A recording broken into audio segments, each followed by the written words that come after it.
Red OTP যারা use করে তাদের ভিতরে বর্তমানে একটা কমন সমস্যা দেখা দিয়েছে। অ্যাকাউন্ট থেকে অটোমেটিকলি টাকা কেটে নেওয়া হয়, যেটা মূলত অটোপে অথবা অনলাইন ট্রানজেকশন চালু হওয়ার কারণে হয়ে থাকে। আজকের এই ভিডিওতে দেখাবো কিভাবে এটিকে বন্ধ করবেন। তাহলে চলুন শুরু করি।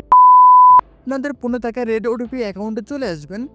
এরপর নিচের দিকে একটু যদি স্ক্রল ডাউন করি, দেখুন গত ৩ দিনে আমার প্রায় $৮ মতন কেটে নেওয়া হয়েছিল, যেটা অনলাইন ট্রানজেকশন চালু হওয়ার কারণে হয়েছিল।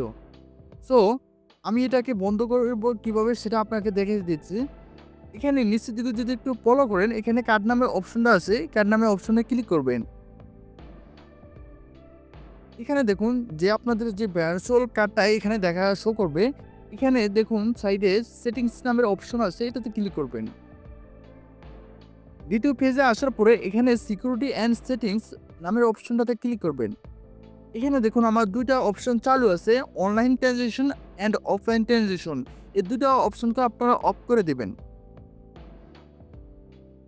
এখানে ক্লিক করার পরে ক্লোজ অপশনে ক্লিক করবেন। এরপরে নিচেটাকে অফ করে আবার ক্লোজ অপশনে ক্লিক করে দিবেন। পরবর্তীতে সময় আপনার অ্যাকাউন্ট থেকে তারা যদি টাকা কাটতে হয়, তাহলে আপনার পারমিশন ছাড়া তারা অটোমেটিকলি টাকা কেটে নিতে পারবে না। সো আজকের ছিল এই ভিডিওটা এই পর্যন্ত। রেড ওটিপি নিয়ে কোনো প্রশ্ন থাকলে অবশ্যই কমেন্ট করবেন, রিপ্লাই দেওয়ার চেষ্টা করব।